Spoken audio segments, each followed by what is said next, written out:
हाय बेटीज, मैं हूं आपका दोस्त मनीष और ये हमारा एक यूट्यूब चैनल मार्गदर्शक गुरुजी। दोस्तों आज के इस वीडियो में बात करने वाले हैं हैविंग के 26th कॉन्सेप्ट को। जी हां दोस्तों, अब हैविंग वर्ब का थर्ड फॉर्म ऑब्जेक्ट ये लास्ट में थोड़े से एक्स्ट्रा वर्ड के रूप में जुड़ता है, लेकिन इसका मीनिंग क्या होता है आइए समझते हैं उसको। It has been time to objective case having verb का थर्ड फॉर्म ऑब्जेक्ट।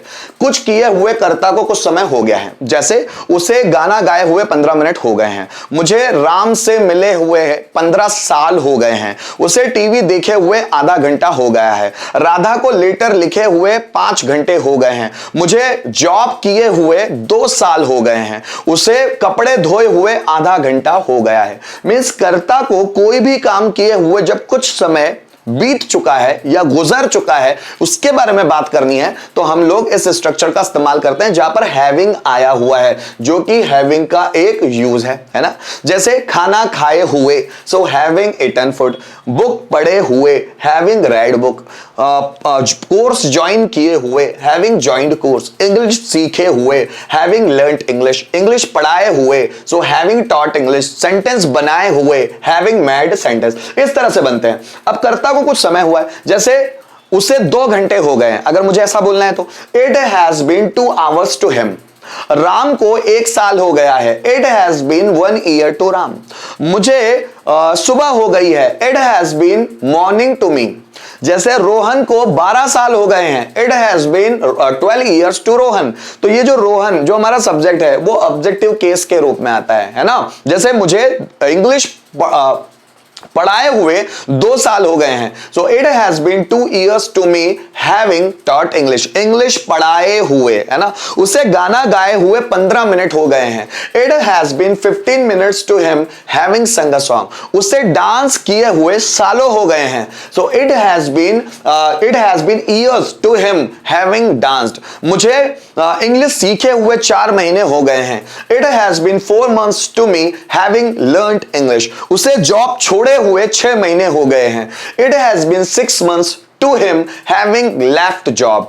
इलेक्ट्रीशियन को फैन रिपेयर किए हुए आधा घंटा हो गया है, it has been half an hour to electrician having repaired fan. Radha को लेटर लिखे हुए 2 घंटे हो गए हैं, so it has been 2 hours to Radha having written a letter. मुझे मैसेज भेजे हुए आधा घंटा हो गया है, it has been half an hour to me having sent message. Ram को पर्सनैलिटी डेवलपमेंट कोर्स लगाए हुए 2 महीने हो गए हैं, it has been 2 months to Ram having joined personality development course. उसे किताब पढ़े हुए आधा घंटा हो गया है, it has been half an hour to him having read book. मुझे पुताई किए हुए 2 घंटे बीत चुके हैं, so it has been 2 hours to me having painted on the wall. जैसे उसे पैसे चुराए हुए 15 मिनट हो गए हैं, मतलब 15 मिनट पहले उसने पैसे चुरा लिए, so it has been 15 minutes to him having stolen money.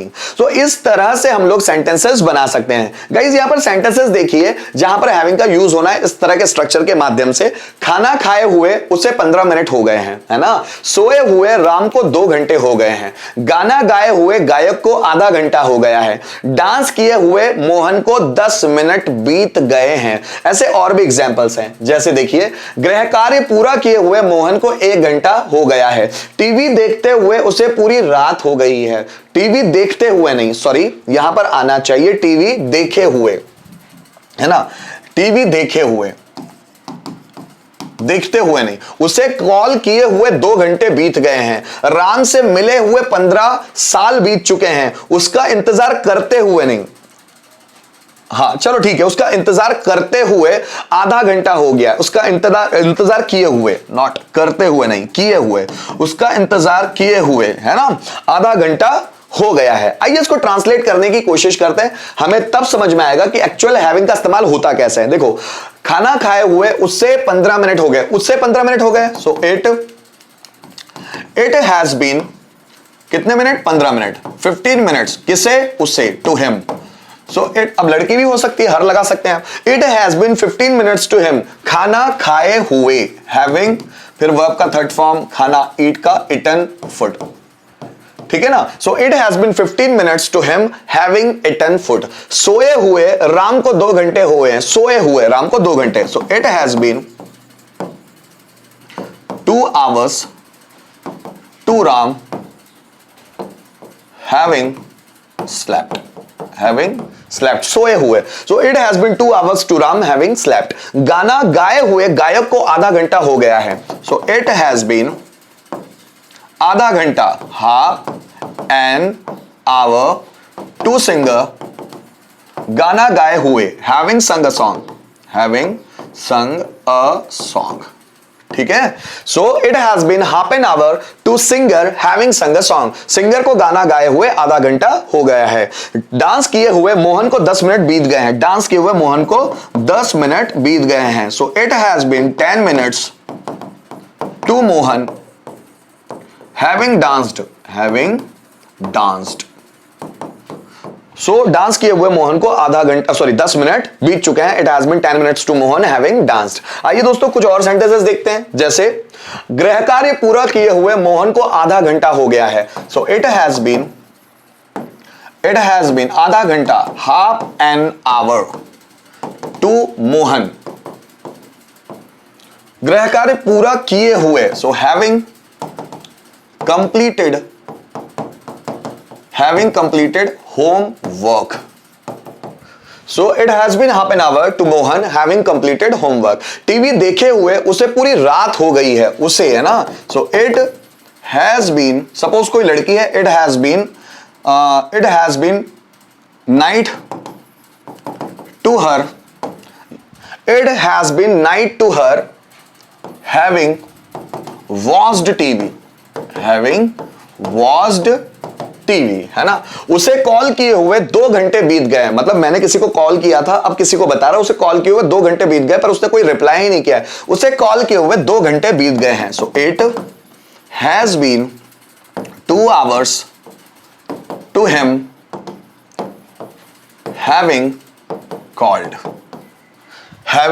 है ना। हाँ ठीक। It has been 2 hours to him having called, उसे कॉल किए हुए 2 घंटे बीत गए हैं। राम से मिले हुए 15 साल बीत चुके हैं। So it has been 15 years to Ram having met, ठीक है। So it has been 15 years to Ram having met, उसका इंतजार किए हुए आधा घंटा हो गया है। So it has been half an hour, उसका इंतजार किए हुए आधा घंटा हो गया। It has been half an hour to him, नहीं उसका इंतजार करते हुए ना। सो है ना, उसे इंतजार करते हुए ना, उसका इंतजार करते हुए। It has been half an hour having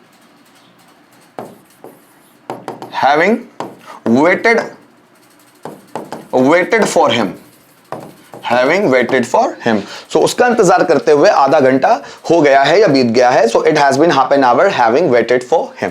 so guys यहां पर हम लोगों ने हैविंग को एक नए एंगल से देखा। यहां पर एक अलग ही तरह का स्ट्रक्चर है। It has been time to object case, having verb का थर्ड फॉर्म, देन ऑब्जेक्ट। ऐसे भी सेंटेंस आपको बहुत मिलेंगे कि हैविंग अलग अलग ढर्रे से यूज किया जा रहा होगा। सो उम्मीद करता हूं इस वीडियो के माध्यम से हैविंग का एक अलग ही कॉन्सेप्ट आपके दिमाग में आया होगा, जो कि हैविंग का 26th यूज था। सो गाइज अगर किसी भी तरह की प्रॉब्लम हो तो आप मुझे कमेंट करके जरूर बता सकते हैं, फीडबैक दे सकते हैं। और अगर चाहते हैं कि कोई और टॉपिक पर मैं वीडियो बनाऊं जिस पर आपको समझना है या आपको समझने में दिक्कत महसूस होती है, तो आप मुझे कमेंट करके जरूर बताइएगा। और हमेशा बताते रहिए कि आपको वीडियोस कैसे लग रहे हैं, ताकि उसमें और ज्यादा सुधार किया जा सके। Thank you so much for watching this video till the end.